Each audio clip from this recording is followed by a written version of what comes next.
بسم اللہ الرحمن الرحیم باب ما جاء في سن أهل الجنة حدثنا أبو هريرة محمد بن فراس البصري قال أخبرنا أبو داود قال أخبرنا عمران وأبو العوام عن قتادة عن شهر بن حوشب عن عبد الرحمن بن غنم عن معاذ بن جبل رضي الله تعالى عنه أن النبي صلى الله عليه وسلم قال يدخل أهل الجنة الجنة جردا مردا مكحلين أبناء 30 أو 33 سنة۔ فرماتے ہیں کہ یہ باب ہے اہل جنت کی عمر کے بارے میں۔ چونکہ حدیث پاک کا جو درس چل رہا ہے تو کئی دروس سے جنت اور جنت کے احوال اور جنت میں جانے والوں کے احوال کا بیان آپ حضرات کے سامنے چل رہا ہے کہ جنت کی نعمتیں اور جنت کے مکانات، جنت کے باغات اور اہل جنت کو اللہ پاک کی طرف سے جو کھانے پینے کی چیزیں ہیں وہ کس قسم کی ہو، مختلف چیزیں درس میں بیان ہو رہی ہے۔ آج جو حدیث پاک ہے اس میں اہل جنت کی عمر کو بیان کیا گیا کہ جو جنتی جنت میں چلے جائیں گے تو ان کی عمریں کتنی ہوں گی، کتنے سال کے ہوں گے۔ تو یہ حضرت معاذ بن جبل رضی اللہ عنہ جو بڑے جلیل القدر صحابی ہیں، ان سے روایت ہے، فرماتے ہیں کہ جناب نبی کریم صلی اللہ علیہ وسلم نے ارشاد فرمایا یدخل اہل الجنت الجنہ، جنتی جنت میں داخل ہوں گے تو کس کیفیت میں ہوں گے؟ جردن مردن، کہ ان کے جسم بالوں سے بالکل صاف ہوں گے، جسم پر کوئی بال نہیں ہوگا، جیسے دنیا میں مردوں کے جسم پہ بال ہوتے ہیں، جنتیوں کے جسم پہ بال نہیں ہوں گے، مردن، اور بیریش ہوں گے۔ بیریش، دنیا میں تو ایک مرد جب بالغ عاقل ہوتا ہے تو چہرے پہ داڑھی آ جاتی ہے، ریش آ جاتی ہے، لیکن اہل جنت کے چہروں پر داڑھی نہیں ہوگی۔ اور مکحلینا، ان کی آنکھیں ایسی ہوگی جیسے اس میں سرما لگا ہوا ہے، محسوس ایسا ہوگا، لیکن وہ قدرتی ہوگا، کوئی ایسا نہیں کہ وہ سرما لگاتے ہوں گے، سرمگی آنکھیں ہوں گی ان کی۔ اور کتنے سال کے ہوں گے؟ فرمایا ابناء 30 او 33، 30 سال کی عمر ہوگی، یا فرمایا 33 سال، 33 ایئرس، 30 سال یا 33 سال کی عمر ہوگی ان کی۔ سمجھ گئے بات؟ تو یہ اہل جنت کی جو جسمانی ساخت ہے اور ان کی جو جسمانی عمر ہے اس کے بارے میں بیان کیا گیا۔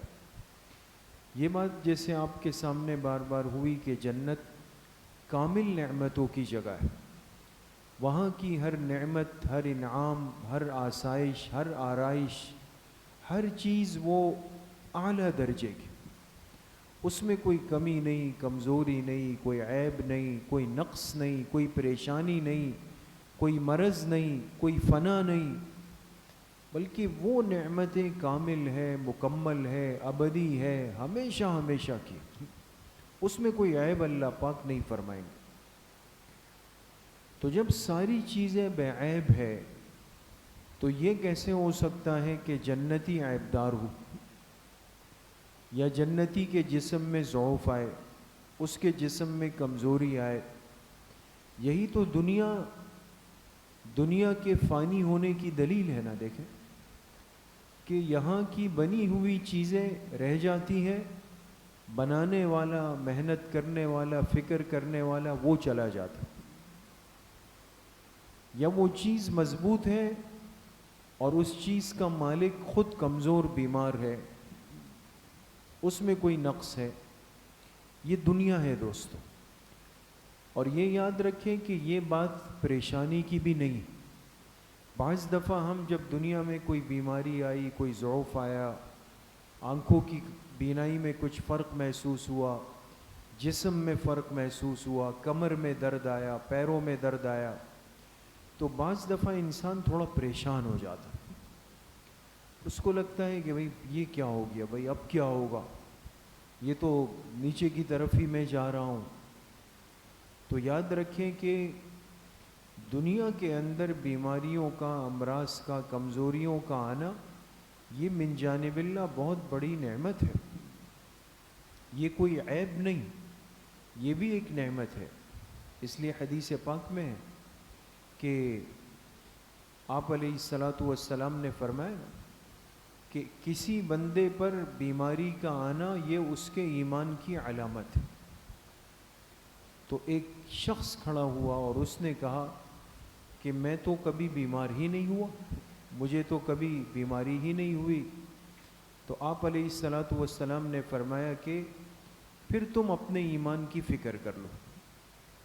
اتنی بڑی بات فرما، پھر تم اپنے ایمان کی فکر کر لو. اس لیے کہ ضعف، بیماریوں اور کمزوریوں کا آنا یہ قرب الہی کی دلیل، یہ ایمان کی دلیل ہوا کرتی. اس لیے ان باتوں سے انسان کو زیادہ پریشان نہیں ہونا چاہیے. اپنی احتیاط، اپنا پرہیز وہ تو سنت ہے، ضروری ہے، وہ تو انسان کرے گا.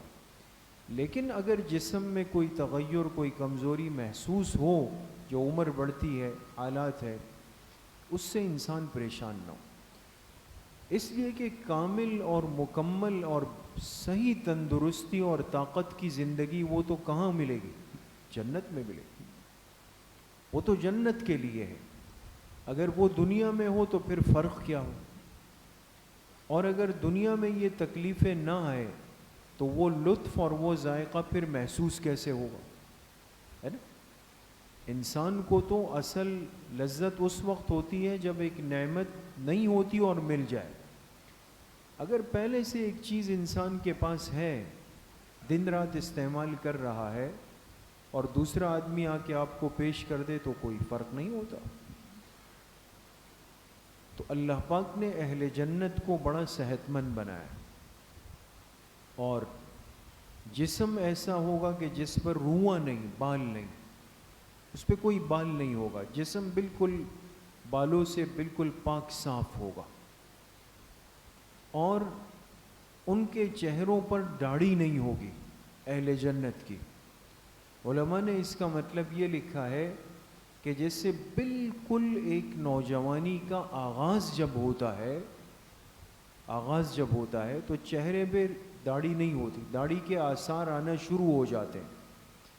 تو جنتی کے ظاہری جسم کی ساخت اللہ پاک ایسی رکھیں گے کہ جیسے بالکل عین نوجوانی کا آغاز ہوتا ہے. اور باقی رہ گئی بات یہ ہے کہ سمجھ بوجھ، فہم، صلاحیت، تو وہ اللہ پاک ایسی رکھیں گے جیسے 30 سے لے کر 33 سال تک کی عمر، 30 اور 33 سال کی عمر. اسی لیے فرمایا نا کہ انسان کے پاس عمر جتنی اللہ پاک کی طرف سے ہے، اس کا جو سب سے، جس کو کہا جائے نا پیک پوائنٹ، یعنی سب سے انتہائی وہ درجہ کہ جس میں ایک انسان کی طاقت، انسان کی صلاحیت، انسان کی عقل، انسان کی سمجھ، انسان کا فہم، یہ ساری صلاحیتیں اور طاقتیں عروج پر ہو.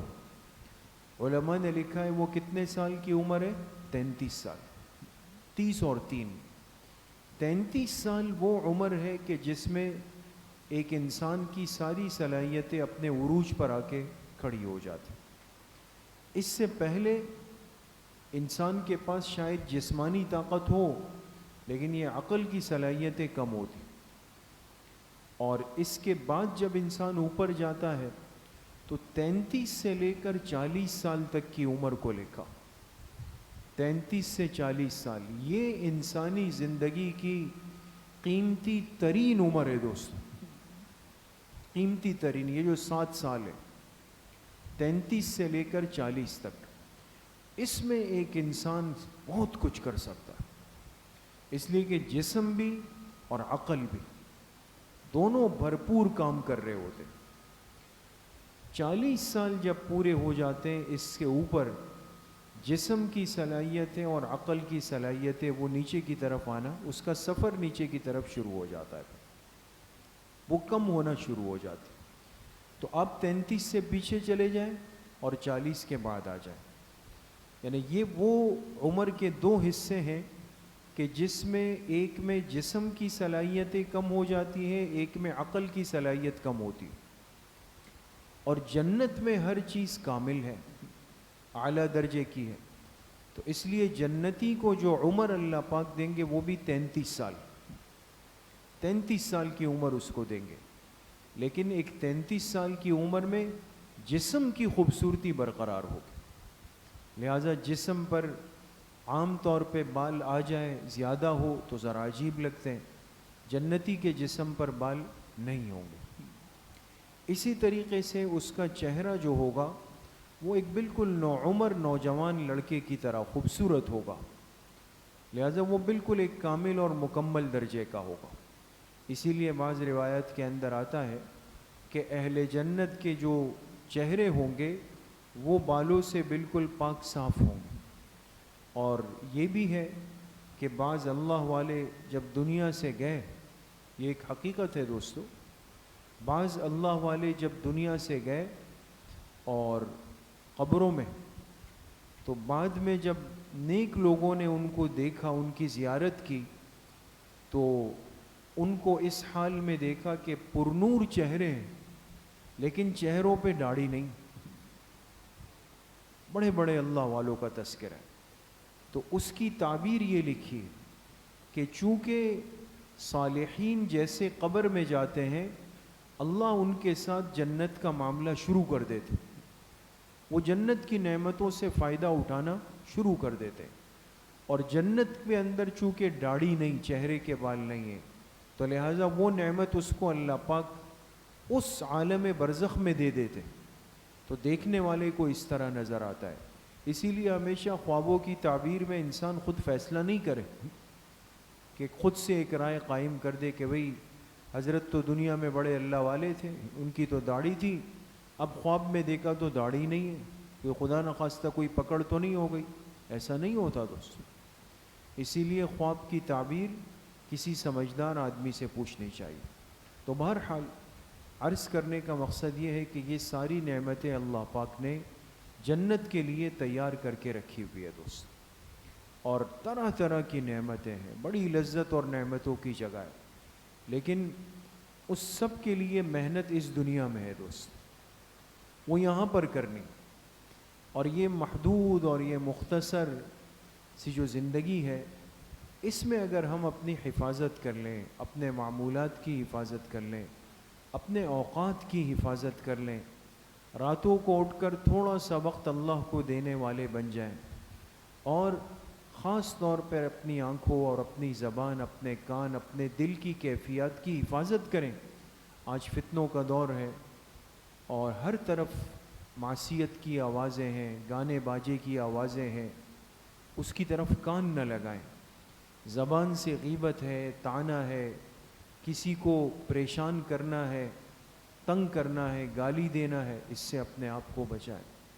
فارغ انسان خالی بیٹھتا ہے، دل دماغ میں شیطانی وساوس آتے، شیطان تنگ کرتا ہے، گناہوں کی باتیں سمجھاتا ہے، اس سے انسان اپنے آپ کو بچائے۔ روزانہ انسان اپنے اوپر تلاوت کو، تسبیحات کو، مراقبے کو، دعا کو اپنے اوپر لازم کریں، اور کچھ وقت نکال کر مسجد کو دینے والے بنیں۔ دین کے ماحول سے، دین کی مجلسوں سے، دعوت کی مجلسوں سے جڑنے کی کوشش کریں، علماء کے ساتھ اپنی مجالست، اپنی نسبت کو قائم کریں۔ یہ کم زندگی ہے دوست، مختصر زندگی، اور بہت جلدی چلی جائے گی، تو جتنا انسان یہاں حفاظت کرے گا وہاں جنت کی نعمتیں منتظر ہیں۔ اللہ پاک مجھے بھی آپ سب کو صحیح عمل کی توفیق نصیب فرمائے۔ الحمدللہ رب العالمین والصلاة والسلام علی سید الانبیاء والمرسلین۔ 。 . 。 . . . . . 。 . . 。 . 。 . 。 . 。 . 。 。 . 。 。 。 。 。 。 。 。 。 。 。 。 。 。 。 。 。 。 。 。 。 。 。 。 . 。 。 . 。 . 。 . 。